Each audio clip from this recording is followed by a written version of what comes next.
départ. Pour ce financement de la production de magazine, tu l'as en mode crowdfunding classique, quel cœur de métier du Bulle. Oui, on en parlera après. Bon, Nico. Bonjour à toutes et tous. Merci d'être parmi nous ici à Vivatech pour une session sur le journalisme de solutions et les innovations à la fois éditoriales, économiques, technologiques au service de cette manière de mobiliser les citoyens et les journalistes autour d'initiatives concrètes et constructives. J'ai le plaisir d'accueillir François Saltiel, Alice Pouillet et Yannick Hézard, qu'on vous présentera plus précisément tout à l'heure. Et qui travaille sur des innovations tout à fait complémentaires. Mais juste un mot auparavant pour vous dire ce qu'est Reporter d'Espoir, donc l'ONG que je dirige et qui organise cette session. Donc Reporter d'Espoir travaille depuis 2004 sur le journalisme de solutions. Il y a tout un faisceau d'indices qui nous laisse penser que cette notion, cette manière de faire du journalisme répond à la fois à une demande des citoyens, à une demande de recréation de confiance dans le journalisme, à une demande des journalistes eux-mêmes qui veulent élargir leur spectre, innover dans les lignes éditoriales, innover dans les formats. Et donc ça fait 17 ans qu'on travaille sur cette démarche, très concrètement à travers 3 actions. Le lab, c'est un lab d'études, de recherche, d'innovation numérique. La France des solutions, à l'occasion de laquelle on rassemble 50 médias. La prochaine édition, ce sera le 23 septembre. 50 médias qui, le temps d'une journée, s'approprient cette bannière commune, la France des solutions, pour diffuser des initiatives constructives auprès de 25 millions de Français en audience cumulée. Et enfin, le prétexte à cette rencontre ici à Vivatech, c'est le prix Reporter d'Espoir, dont c'est la 11e édition cette année. Le prix sera remis le 1er juillet au cinéma Majestic Passy, près du Trocadéro à Paris, auquel vous êtes conviés en tant que professionnels des médias. Et parmi les catégories du prix, il y a des prix du reportage, il y a des prix de l'engagement, mais il y a le prix aussi de l'innovation. Et c'est donc avec plaisir que j'accueille 2 de nos potentiels candidats, de So Good et de TF1, dans une discussion animée par François Saltiel, lui-même expert des réseaux sociaux et du numérique. François a écrit plusieurs ouvrages sur le sujet. Et peut-être pour lancer la discussion, une question à toi, François. Dans les enquêtes que tu as menées sur à la fois les aspects positifs et négatifs des réseaux sociaux, tu as sans doute identifié des initiatives qui peuvent être riches d'enseignements pour nous, journalistes et communautés médiatiques. Donc je te laisse prendre la parole sur cette question. Merci à toi Gilles. Bonjour à tous les deux. Merci au public nombreux qui est présent ce matin à Vivatech et ça fait plaisir. Voilà, parce qu'on sent que l'espoir anime, l'espoir attire le public, que ce soit ici en présentiel comme on dit ou en live où je vous imagine aussi nombreux derrière votre écran. Puis n'hésitez pas à poser vos questions à l'issue de cette conversation. Alors pour répondre à ta question Gilles sur les réseaux sociaux qui font maintenant partie intégrante de notre métier. Bonjour, bienvenue, asseyez-vous si vous trouvez encore de la place. Les réseaux sociaux qui sont au cœur et qui ont bouleversé finalement un petit peu notre manière de faire du journalisme. Moi j'ai écrit 2 ouvrages là-dessus, un qui était assez positif, un autre un peu critique. Je commence par le critique pour l'évacuer tout de suite, puisque je crois que le sujet du jour nous parle d'espoir et de good, de bien, de meilleur des mondes presque. Le côté négatif des réseaux sociaux, je pense qu'on le connaît tous, c'est cette toxicité, cette polarisation du débat, le fait que ça capte notre attention, le fait qu'il y a une exploitation de nos données, qu'il y a quelque chose d'assez addictif, que ça flatte le narcissisme. On va dire que ça, c'est tous les côtés négatifs des réseaux sociaux qui sont toujours à débattre et toujours à questionner. Et dans son aspect positif, puisqu'il s'agit de parler de ça ce matin, je me suis intéressé sur la manière dont le hashtag, c'est-à-dire comment un mouvement peut naître sur les réseaux, peut fédérer une population, une communauté, en vue de se battre pour une cause commune et de tenter de changer le monde.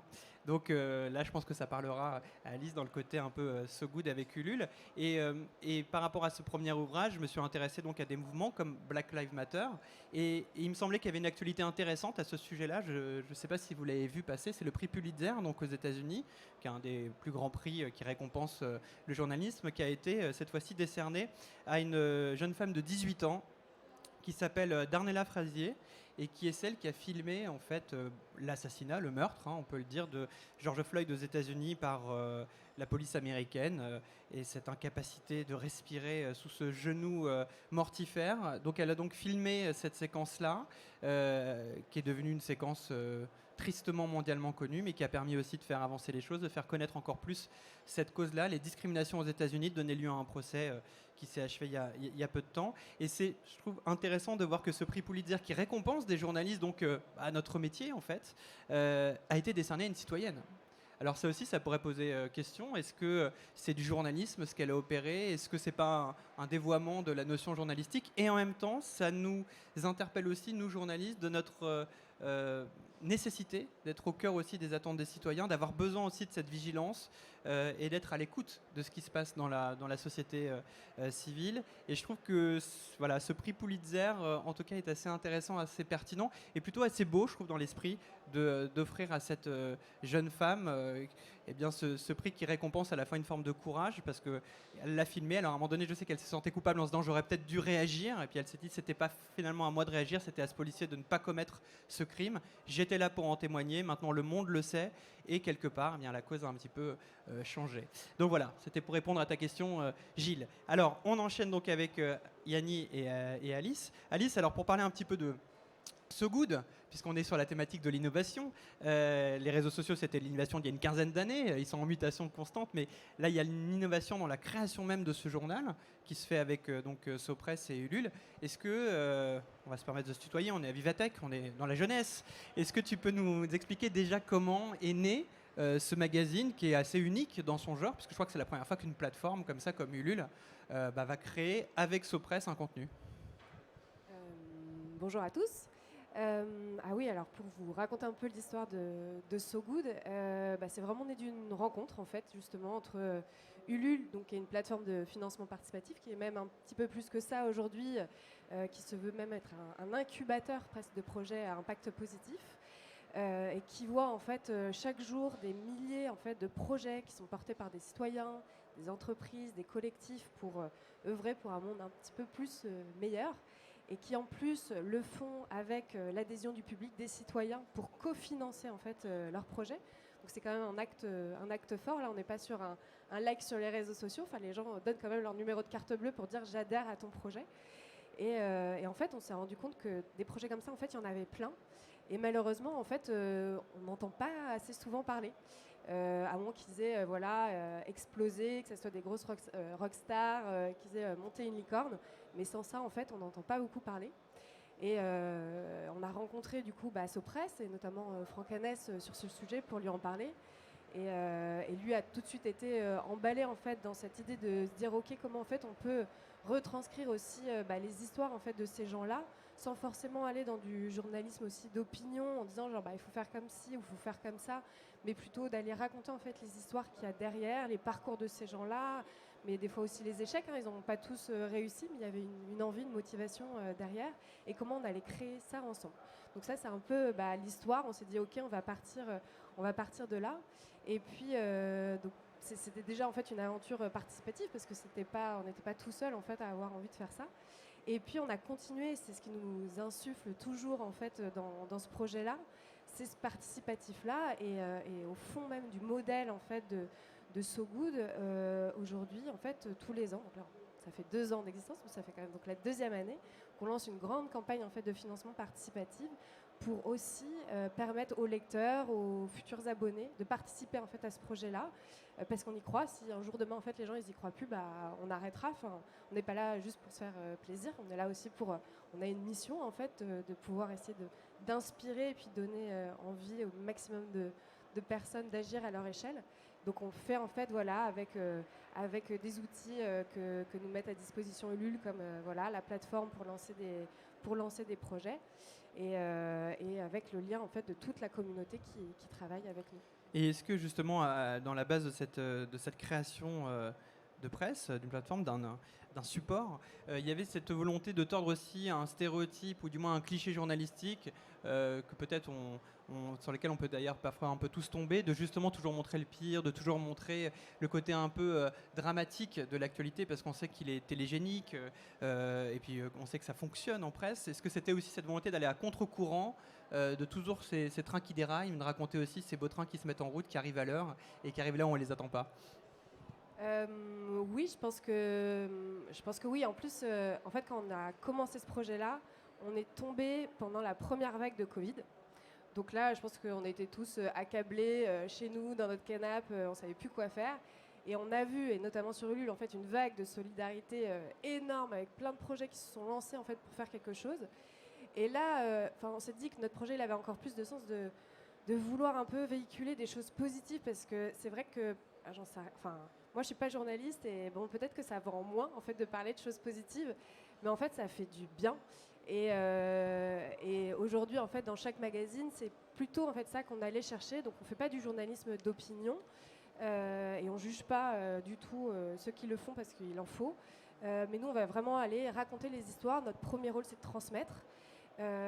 Et voilà, et à chaque fois, enfin, en tout cas, quand on lit un magazine où on voit les histoires en fait, qui sont racontées, c'est aussi une émotion qu'on a envie de créer, de se dire, ok, peut-être que ça va être mon déclic en fait, pour agir, peut-être que je peux faire quelque chose à mon échelle, ou rien du tout, mais ça m'a à minimum en fait, ouvert les chakras en me disant que ouais, en fait, on va pas tous mourir, qu'il y a des choses qui se font, que c'est possible d'y arriver, et on le fera dans la bonne humeur et ça va bien se passer.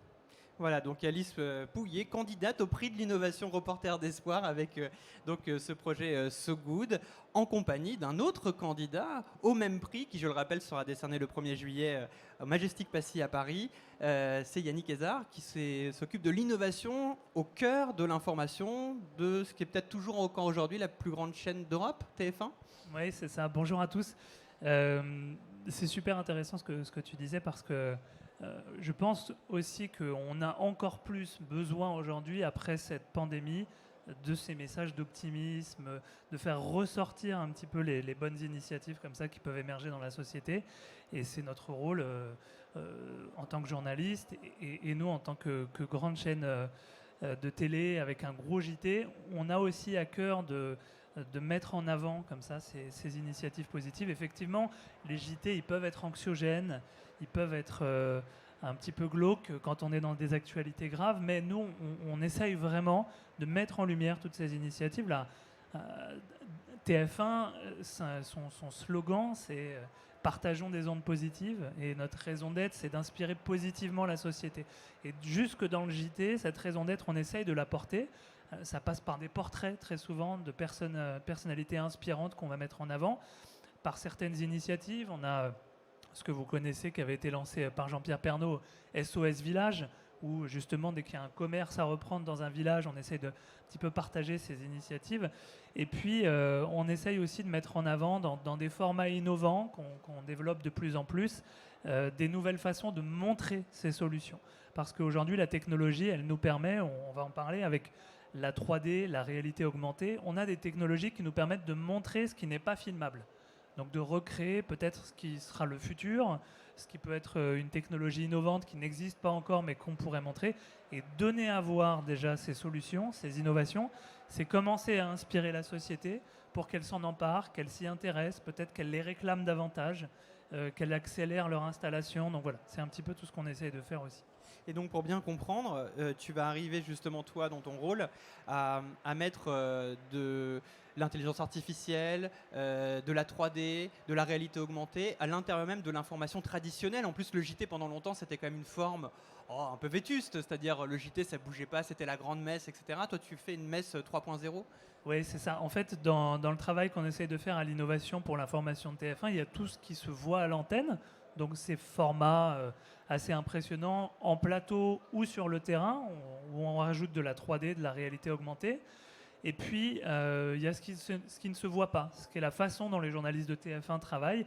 Et effectivement, là, on essaye aussi d'apporter beaucoup d'innovation, de l'intelligence artificielle, avec notamment des process qui nous permettent de travailler encore plus efficacement pour dérocher nos interviews, pour surveiller les réseaux sociaux, les vidéos qui circulent, les vérifier, voir lorsqu'une actualité est en train d'émerger sur les réseaux sociaux. Voilà, sur différents pans de l'activité journalistique, on y met par petites touches comme ça de l'intelligence artificielle pour essayer de prendre le meilleur de la technologie, pour augmenter en quelque sorte les journalistes avec ces nouveaux outils.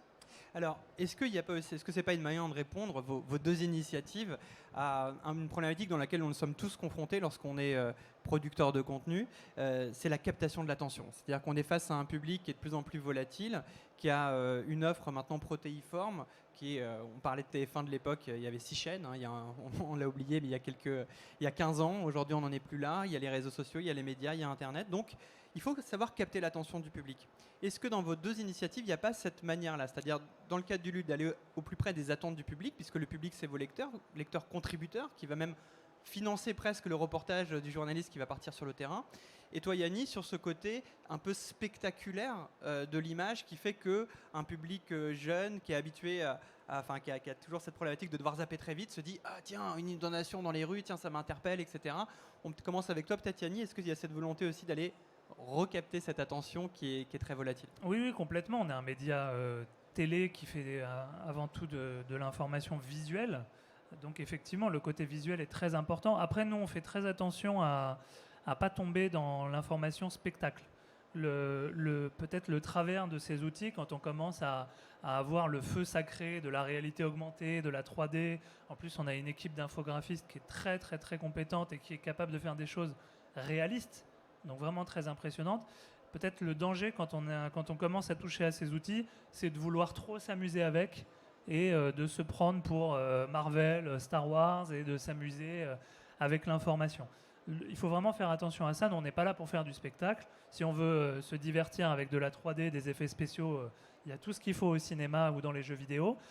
Le but, c'est vraiment de mettre cette technologie et ce côté visuel impressionnant, qui est indéniable, au service du contenu. Donc si ça peut desservir le contenu, typiquement là, le reportage dont il y a des images, c'est de montrer à l'horizon 2050, avec la fonte des glaciers, le réchauffement climatique, la montée des eaux va transformer le littoral français. La carte ne sera plus exactement la même et certaines villes vont constamment être inondées à cause de la montée du niveau de la mer. Bon, ça, j'ai beau vous le dire, j'ai beau vous l'expliquer, j'ai beau peut-être interviewer des scientifiques qui vont vous montrer des cartes un petit peu pixelisées comme ça sur un ordinateur. Il n'y a rien de tel pour intéresser les gens et commencer à les mobiliser sur ces sujets et donc trouver des solutions, puisque le but c'est toujours d'amener à la solution. Il n'y a rien de tel que vous montrez clairement à quoi ça va ressembler. Et donc là, de montrer une simulation qu'on a faite avec l'université de Caen sur une rue d'Étretat qui sera inondée en cas d'orage constamment à ce niveau-là, ou bien encore sur l'image de gauche que vous voyez, qui sont des solutions d'avenir pour potentiellement construire des logements flottants sur l'eau pour, malgré la hausse du niveau de l'eau, pouvoir toujours avoir des habitations. Donc voilà, effectivement, il y a un côté waouh qui sert le sujet et qui peut intéresser tout un public qui a tendance peut-être à zapper facilement ou à plutôt être intéressé par les réseaux sociaux. Mais voilà, il faut essayer d'utiliser ce pouvoir d'attraction qu'il a sans l'utiliser à mauvais escient et faire ça un petit peu n'importe comment, sur n'importe quelle actualité. Il faut toujours que ça serve un propos. Et nous, on a une règle aussi, c'est qu'il faut que ça permette de montrer ce qui n'est pas filmable. Dès l'instant où c'est filmable, j'ai aucune raison de sortir la 3D et de faire les choses. Je vais le filmer en vrai. En l'occurrence, là, la montée des eaux en 2050, on ne peut pas encore la filmer. Donc c'est la seule façon de la montrer. Ouais, on a bien compris que ça doit être un pouvoir à utiliser avec modération, qui ne doit pas être gadget. Et puis, même entre les lignes, on comprend aussi les risques de fake news aussi, que cette technologie peut provoquer, puisque finalement, on voit des images qui ne sont pas forcément encore celles d'aujourd'hui. Donc, on rappelle que c'est quand même de l'information et qu'on n'est pas dans la fiction. Alice, pendant longtemps, en fait, les médias, et en presse écrite, puisque c'est votre cas, cherchaient des abonnés. Les abonnés, c'était un peu la clé, arriver à fidéliser. Sans abonnés, finalement, un journal avait du mal à se développer. Et on connaît beaucoup d'organes de presse qui vivent grâce à une forte communauté d'abonnés. La communauté, justement, chez Ulule, chez So Good, chez SoPresse, enfin, surtout So Good, c'est capital, en fait. Quelque part, ce que vous avez créé, c'est une manière d'aller encore plus loin que la relation classique entre un organe de presse et des abonnés. Oui, exactement. En fait, nous, on a voulu replacer un peu les lecteurs, les abonnés en fait, au cœur de ce projet-là. Donc déjà en leur permettant de participer financièrement à la construction de So Good. Après, un magazine, en fait, ça vaut très très cher à monter. Moi, je viens pas des médias à la base et j'ai été vraiment étonnée. Et en fait, les abonnés, c'est une façon en fait en effet, hein, de rendre un modèle aussi viable. Mais malheureusement, en fait, aujourd'hui, ça suffit pas. Et je pense que je vais pas réinventer la roue, hein, quand je vais vous dire que oui, les modèles aussi de publicité aujourd'hui permettent aussi de pérenniser des modèles de médias. Ça, on le savait bien, et on a aussi voulu faire autrement en fait, par rapport à ça, en disant déjà en fait cette aventure elle est participative et on va le faire, et on a des partenaires aujourd'hui sur So Good, hein, qui travaillent avec nous, mais on va pas en fait leur proposer d'acheter de la publicité chez nous, parce qu'on a aussi un rôle en tant que média. On va leur demander en fait de participer aussi au projet. Donc aujourd'hui en fait on a une trentaine de partenaires en fait qui nous ont suivis là-dedans en disant ok, on accepte le deal et on fera pas de publicité en fait dans le magazine parce qu'il y a d'autres choses à faire et on a un autre rôle aussi à jouer dans ce projet-là. Donc ça déjà je trouve ça hyper fort en fait en termes d'engagement, que ça soit de la communauté, et je parle au sens large, hein, que ce soit des abonnés ou des partenaires. Autour de ça, on a aussi une communauté qu'on appelle chez nous des activistes, parce que nous, on n'est pas non plus des experts en fait, sur tous les sujets, et puis sur tous ces sujets d'engagement. En fait, c'est large entre l'environnement, la démocratie. Enfin, les sujets sont très très vastes. Et du coup, on travaille aussi avec ce qu'on appelle chez nous des activistes qui travaillent pour le coup, qui ont un peu dédié leur vie, leur projet en fait à ça, et qui nous aident aussi à y voir un peu plus clair sur ces sujets-là. Et à nous permettre aussi d'identifier les bonnes initiatives, les projets, les personnes en fait qui agissent au quotidien là-dessus. Et nous, c'était aussi ça notre conviction, c'est que en fait, on avait envie de réinventer aussi un peu les rôles modèles qu'on a, de pas nous faire culpabiliser aussi quand on voit des jeunes qui ont 25 ans, qui ont fait le tour du monde et qui sont dans les rues. Moi, des fois, en fait, je suis juste en train de me dire, mais qu'est-ce que je fais en fait? C'est quoi mon rôle dans cette société? Et il en faut, et heureusement qu'ils sont là. Mais il faut aussi des gens comme n'importe qui, et tout le monde en fait agit à son échelle. Et c'est ça aussi qu'on avait envie de révéler, donc de changer aussi un petit peu ce rôle modèle, qui ne sont pas des grosses stars, qui ne sont pas forcément connues ni médiatisées, mais qui sont peut-être juste au coin de la rue.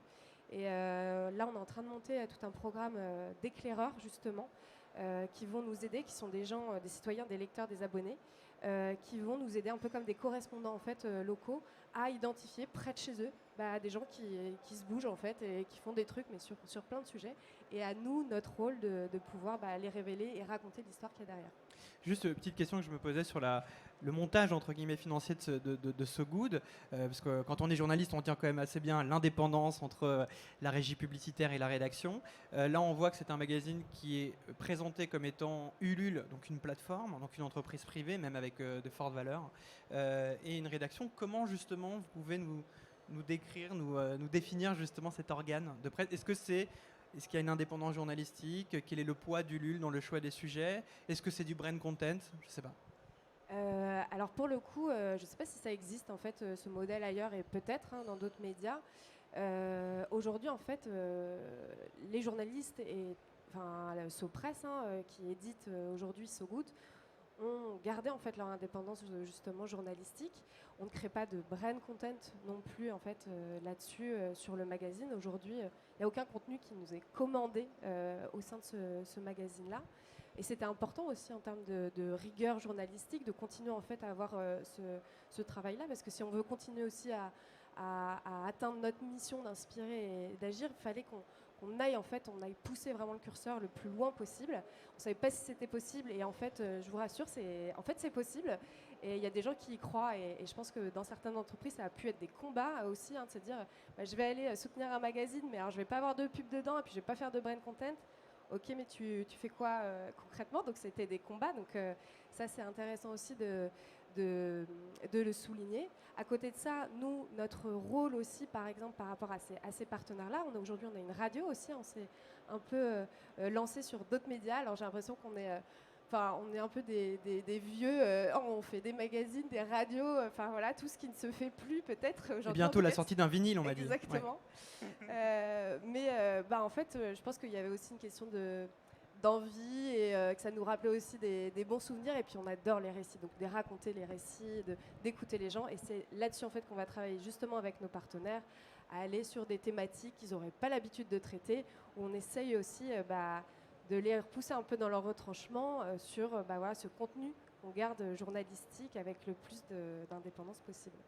Alors, il ne nous reste plus que quelques minutes. Est-ce qu'il y a des questions dans la salle par rapport, ou en ligne par rapport aux problématiques qui ont été évoquées ici? Donc, pour le rappeler, Alice Pouillet qui s'occupe donc de So Good, Ulule et Sopress sur la question des communautés, des nouvelles modalités de création finalement d'un organe. Et puis Yannick Kézard qui amène de l'innovation, de la 3D, des algorithmes, de l'intelligence artificielle au cœur de l'information pour servir l'information, on a bien compris, et pas au détriment d'une spectacularisation quelconque. Alors, est-ce qu'il y a des questions dans la salle? N'hésitez pas.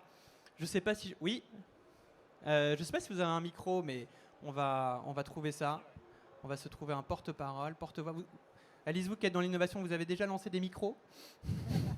C'est un très bel outil. Voilà. Oui, bonjour, merci pour ces éléments. Juste une question par rapport au positionnement éditorial de So Good, voilà, puisque vous parlez de partenariat avec des ONG, des associations. Comment est-ce que vous conservez votre indépendance par rapport à ces partenariats? Et puis par rapport à, je pense à un magazine comme Socialteur, par exemple, qui a une approche aussi critique, qui montre les alternatives possibles à certains modèles économiques ou sociaux.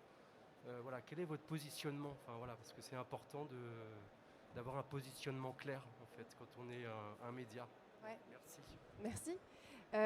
Alors en fait, aujourd'hui, on n'a pas de partenariat à proprement parler avec des ONG. En fait, c'est un peu différent. C'est vraiment en fait des communautés avec lesquelles on interagit, avec lesquelles on communique et qui nous permettent de nous faire remonter en fait des sujets.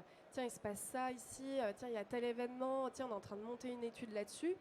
Et ben nous, on prend tout ça et on se dit ok, alors ça, est-ce qu'on garde ça, est-ce qu'on garde pas? Donc ça restera toujours de toute façon la rédaction qui choisira en totale indépendance. Mais on voulait pas se couper en fait de cet écosystème-là qui agit en fait aujourd'hui. C'est les gens qui font, donc ça nous semblait fort. Et par rapport à Socialterre ou les Oui Demain, le 1, en fait aujourd'hui il y a des médias très forts qui existaient bien avant So Good et qui ont une expertise qui ont été déployés depuis longtemps et qui avec lesquels on a aussi envie de travailler. Nous en fait on s'est vraiment on va dire inspiré aussi de l'ADN de Sopress et du ton qui a fait un peu sa réputation, qui résume souvent avec les 3 H, donc histoire, humain, humour. Humour, alors sur nos sujets c'est compliqué, franchement on a du mal, donc on va dire c'est plutôt l'humilité, donc on va aller vraiment chercher encore une fois les récits, les histoires. On n'a pas forcément d'experts en fait sur des sujets. On va aller demander aussi à la fin de chaque article comment les gens peuvent s'engager sur tel ou tel assaut quand on a parlé d'un sujet. Donc voilà, en tout cas, nous, notre charte éditoriale, elle est vraiment là-dessus, de transmettre et raconter en fait les histoires avant tout. Voilà, donc les 3 H, voire même un 4e H qui est celui de l'heure qui file. Alors, est-ce qu'il y a une dernière question? Sinon, je donne la parole à Yanni pour un dernier mot pour respecter une forme d'équité du temps de parole. Dans la salle, c'est bon. Sur le cyberweb, c'est bon. Yanni, un mot, peut-être un mot concernant, puisqu'on parle beaucoup d'innovation, donc on est forcément dans la projection, donc une double dernière question. Est-ce qu'il n'y a pas quand même une concurrence qui s'organise entre les chaînes d'information pour aller un peu comme vers la conquête de l'espace, vers la conquête du toujours plus d'innovation, de technologie, parce qu'on voit ces formats-là aussi arriver sur d'autres chaînes? Et puis comment tu vois l'information dans 5-6 ans par rapport au rôle de l'automatisation au sens large? Sur la concurrence, oui, mais enfin après ça a toujours existé, j'imagine que ça existera toujours. C'est plutôt sain quand on parle d'innovation et de concurrence. Si la course, c'est une course au progrès, moi je signe tout de suite et je suis plutôt partant pour ce type de concurrence saine. Et ensuite, c'était quoi ta deuxième Et ensuite, comment tu voyais les choses, toi, dans ce qui va être intéressant à essayer d'accompagner comme mouvement dans l'innovation, dans l'information, c'est de voir la journée d'un journaliste comme étant un ensemble de tâches. Il y a des tâches qui sont des vraies tâches journalistiques à forte valeur ajoutée. Ça va être le fait de trouver un sujet, de comprendre un sujet, d'enquêter dessus, de passer du temps avec ses sources, de vérifier ses informations, de passer du temps sur le terrain, de passer du temps dans la retranscription de l'information. Donc ça va être dans le commentaire, dans l'écriture, dans le montage pour ce qui est de la télévision. Tout ça, c'est des tâches pour lesquelles il va falloir, je pense, de plus en plus accorder de temps, parce que, vu justement aussi la concurrence des plateformes qui ne sont pas journalistiques, qui peuvent être des réseaux sociaux ou bien des citoyens qui se font le relais de certaines informations, la valeur ajoutée des médias journalistiques sera justement de mettre tout le poids du corps sur ce travail qui ne peut être que le travail d'un journaliste. Et donc, pour accorder davantage de temps, lorsque les journées ne font que 24 heures et qu'il y a quand même du contenu à produire, il faut réduire du temps sur d'autres tâches. Et je pense que c'est le progrès que va nous apporter l'intelligence artificielle dans les années à venir, c'est d'automatiser beaucoup de tâches à faible valeur ajoutée de la journée d'un journaliste. Donc c'est lorsqu'on fait parfois de l'abattage de dépêches, quand on fait du phoning sur, je sais pas, 100 personnes pour essayer de trouver une personne qui est peut-être témoin de quelque chose qu'on recherche. Quand on passe du temps à retranscrire à la main des interviews alors qu'aujourd'hui des algorithmes peuvent le faire très bien, quand on passe du temps à surveiller les réseaux sociaux pour voir s'il se passe quelque chose d'intéressant quelque part, voilà. L'objectif, ça va être de confier aux ordinateurs ce qu'ils savent faire de mieux et puis de faire aux journalistes ce qu'ils savent faire de mieux. C'est un petit peu la phrase de Einstein, je ne l'ai plus exactement en tête, mais il disait un ordinateur, c'est forcément incroyablement rapide, précis et idiot. Et moi, je suis forcément incroyablement lent, répétitif et intelligent. Et la combinaison de nos deux, ça fait ce qu'il y a de plus puissant et c'est ce qu'il faut viser. Donc il faut qu'on mise sur nos forces. Et nos faiblesses, on va les laisser augmenter par la technologie. Voilà, et pour finir sur une autre citation, toujours avoir à l'esprit que la technologie doit être un serviteur utile et non pas un maître dangereux. Et je crois que c'est une citation qui a toute sa place à Vivatech, que je remercie de nous avoir accueillis ce matin pour présenter l'un des prix de Reporters d'Espoir, le prix de l'innovation. Je rappelle aussi que le 1er juillet, nous saurons donc qui remportera ce prix. Vous êtes 2 des candidats, mais il y en a d'autres. Et puis surtout, il y a de nombreux prix. Donc rendez-vous le 1er juillet au Majestic Passy, salle de cinéma maintenant ouverte de nouveau pour vivre cette soirée sur grand écran en compagnie de plusieurs centaines de journalistes. Et à cette occasion, eh bien, il y aura une innovation aussi pour Reporters d'Espoir, puisque ce sera le lancement de la plateforme la francedessolutions.fr, qui consiste donc pour les journalistes que nous sommes, que vous êtes peut-être aussi en face de nous, derrière votre écran, à trouver plus facilement des histoires positives, du journalisme de solutions, du journalisme de construction, avec donc une base de données pour essayer de comprendre où se passent les bonnes histoires un peu partout en France et même pourquoi pas dans le monde, puisque Reporters d'Espoir est évidemment international, comme nous le sommes tous, et encore plus à Vivatech. Merci d'avoir été présents cette matinée. Je vous souhaite une bonne poursuite de salon. Merci Yanni, merci Alice, et rendez-vous le 1er juillet, Majestic Passy.